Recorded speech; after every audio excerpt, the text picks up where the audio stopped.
Greetings, good listeners, and welcome to another episode of Tales from the Mennonite Heritage Archives.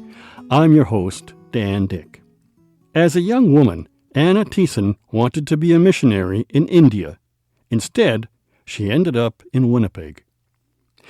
Anna Thiessen was born in Vasilyevka in Imperial Russia in 1892. She started school at the age of 7 and particularly liked reading and writing. She also studied German and Russian, which would become important later in her life.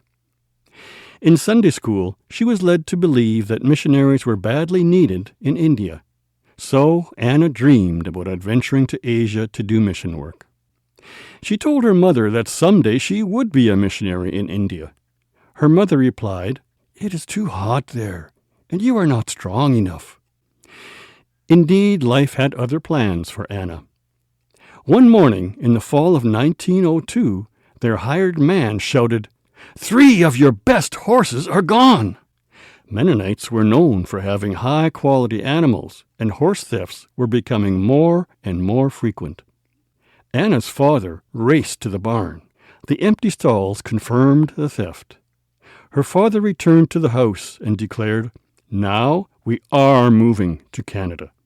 He had said it before, but this time he meant it. Anna's parents and her 4 sisters left for Canada in early March 1903. Anna was just 11 years old.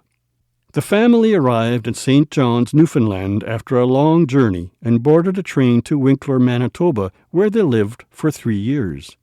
Then they moved to Saskatchewan, where Anna's father settled on a 160-acre farm. Time passed, and 10 years later Anna was old enough to attend the Bible school in Herbert, Saskatchewan. After 2 years in Bible school, a door to Anna's future opened. She was invited by a young Mennonite Brethren church in Winnipeg to start an outreach ministry there. Perhaps it wasn't as exciting as traveling to India, but Anna accepted the offer and left her family in Saskatchewan. Winnipeg was a booming city with many newcomers arriving, especially from Eastern Europe. They settled in Winnipeg's North End. Anna visited them door to door, inviting their children to attend her Sunday school classes. She delivered pamphlets in numerous languages. We can assume her knowledge of German and Russian came in handy, as she visited the sick at home and in hospital and brought them food and clothing. On Thursday evenings, she ran a sewing class for young working girls. Soon, Anna had so many girls coming to her sewing groups that she had to rent 2 extra rooms. After 8 years of this work, she went to California and enrolled at the Bible Institute of Los Angeles, where she spent 2 years improving her English and knowledge of Scripture. When she returned to Manitoba, Mennonite refugees were arriving from Russia.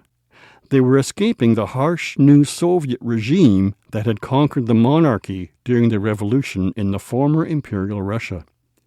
The new arrivals needed to find work so they could pay off their travel debt to the Canadian Pacific Railway. They incurred other debt, too, from buying land and equipment. The Depression of the 1930s demanded that their older children find paid work. While boys and young men could mostly find work on farms, girls and young women looked for domestic work in Winnipeg. Anna focused on helping them find jobs and adapting to their new life in Canada. Some were teenage orphans who became mothers to their younger siblings. Many were undernourished and sick. Anna worked with girls as young as 13 years old. Their families had settled in Winkler, Steinbach, and Altona, and in villages like Grunthal, Rhineland, Kortitz, and on isolated farms. The girls' memories of horrible experiences in Russia had left deep scars on their hearts. They arrived as thin as a piece of straw from lack of food. Their skin was covered in rashes, and many were sick.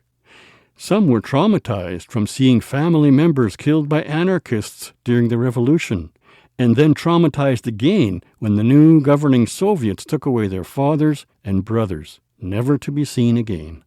Now, having finally made their way to safety in Canada, they had to leave their families in rural Manitoba and move to the bustling streets of Winnipeg. They were scared, vulnerable, and unable to communicate in English. The General Conference of Mennonites and the Northern District of the Conference of the Mennonite Brethren Church of North America saw a need for transition homes for the newly arrived girls in Winnipeg, Saskatoon, and Vancouver. The girls could safely stay there while looking for work. By 1925, the Northern District Conference opened a transition home called the Mary Martha Home in Winnipeg. Its name reflected the Bible story of Mary and Martha. Mary represented the one who listened, and Martha represented the one who worked. They offered Anna the position of matron, to play the listening role of Mary. Although Anna had never stopped dreaming of being a missionary in India, she agreed to be the matron. In her view, which was common among Mennonites at that time, Winnipeg is just as heathen as India. Many of the Mennonite girls worked as maids for the wealthy class. Despite not being able to speak English, they cooked, cleaned, and gardened. They did laundry, served at dinner parties, swept floors, and washed and dried the dishes. They polished silverware, dusted and oiled woodwork, cleaned and hand-polished hardwood floors, and mended the entire family's wardrobe, while caring for their employers' children. They worked from sun-up until late into the night. Sometimes they earned only enough to pay for the food they ate and the room they stayed in. They hardly ever got a day off, but when they did, they would visit the Mary Martha home, where Anna saw how worn and weary the girls had become. There were no labor laws to protect them, so she took action. Anna put on her hat and coat and went to see government officials in downtown Winnipeg. She told them, "Gentlemen, look at how hard these Mennonite girls are working for the rich people. The youngest ones are paid as little as $5 per month, and other girls only get room and board." The employers included executives at the Timothy Eaton Company, city magistrates, doctors, ministers, lawyers, and politicians. Anna pressed her point further. "They don't even get a bag lunch when they come to my house on their day off. How would you like it if your teenage girls were treated like that?" Some of the men Anna spoke with were politicians who had hired a few of the Mennonite girls themselves. They looked sheepish in their stylish suits. Soon there was a law that gave the girls Thursday afternoons and Sundays off. Anna always wanted what was best for her girls. When she realized that she could influence the girls' working conditions, she went one step further. But here we need to backtrack just a bit. The Mennonite maids had earned a reputation for being reliable, honest, and hard workers who took on tasks without being told what to do. Anna used their reputation for their advantage. She began screening potential employers, and the Mary Martha home began to function like an employment agency. Soon, it was Anna who decided if an employer deserved a Mennonite maid. She personally checked the condition of the homes the girls would live and work in. The most desirable employers did not make their maids sleep in damp basements and paid them more than just room and board. Anna's girls were not allowed to serve liquor, and if the household also employed non-Mennonite help, Anna insisted that those workers not smoke. Anna kept a blacklist of bad employers. If they didn't comply with Anna's demands, she wouldn't send them any more girls. Anna's strategy succeeded, and working conditions for her girls improved. Those who had jobs did not live at the Mary Martha home, but that's where they met on their days off. The girls called it their place of refuge. They visited with each other, shared stories, sang together, played the piano, and did handiwork like knitting and embroidery. And they were always welcome to stay when they were looking for work or when they were sick. During their visits, Anna saw how homesick many of the girls were. She could give them food, comfort, and spiritual sustenance, but she couldn't make their sadness and loneliness go away. Anna often clenched her jaw and fought back tears when a young girl was sobbing her heart out from missing her home and family. Typically, about 100 girls would come and go on their day off, but at other times as many as 200 or 300 came to see Anna. The Depression of the 1930s meant that girls kept coming to the city to work. The conference decided to purchase a 16-room house in Winnipeg at 437 Mountain Avenue to accommodate them all. Anna earned a reputation for holding firm to her values during her 27 years as matron. She respected the church elders who oversaw the ministry, but there was also tension between her and the leaders. Despite some disagreements, the elders allowed Anna to present a lecture at a church conference in 1937. Anna told her audience that parents could not send their girls to work in the city unless they were strong enough to resist the many temptations on offer.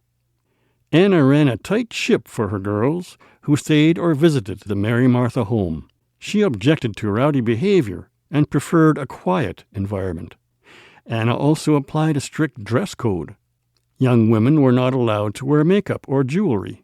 Modesty was the rule for hairstyles and clothing. Dresses were to fit loosely, had to be of a proper length, and required long sleeves and a high collar.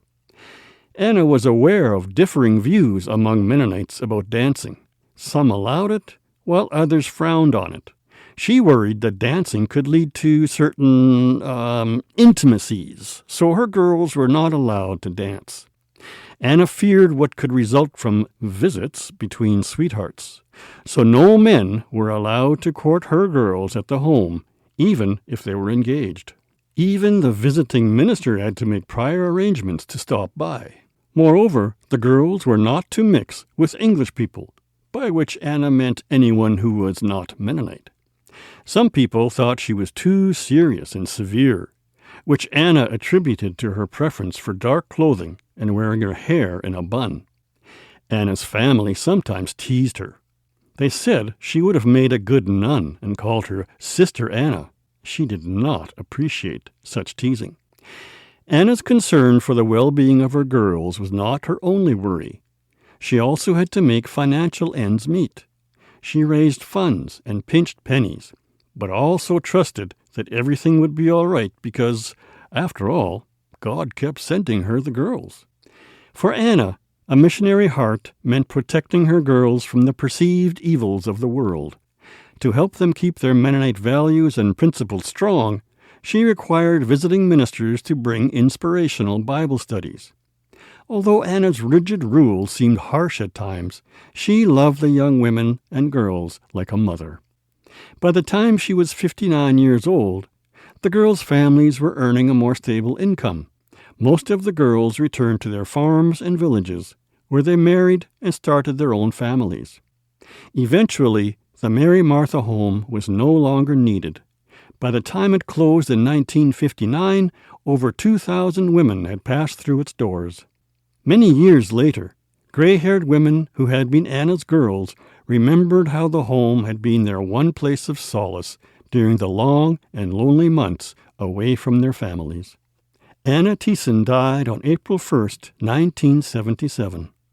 The Mennonite Heritage Archives in Winnipeg holds her book entitled The City Mission, and some photos from the Mary Martha home and other girls' homes are there as well. To learn more about this story and see some photos, visit mharchives.ca. Hello, I'm Archivist Conrad Stace.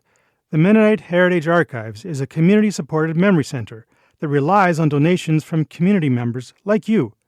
To support this program and the preservation of Mennonite history, visit mharchives.ca and click on Support, or give us a call at 204-560-1998. Thanks also to our partners, Canadian Mennonite University, the Centre for Transnational Mennonite Studies, Mennonite Church Canada, and Golden West Radio.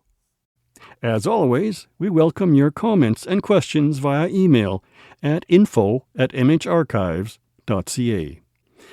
In upcoming episodes, we'll bring you a story about prolific author and poet Peter J. Clausen, a teacher, minister, and farmer who arrived in Canada in 1925. I'll also sit down for a visit with Erin Coop Unger about her website, Manitoba. In case you hear a rerun of an episode, it means we're taking a wee break.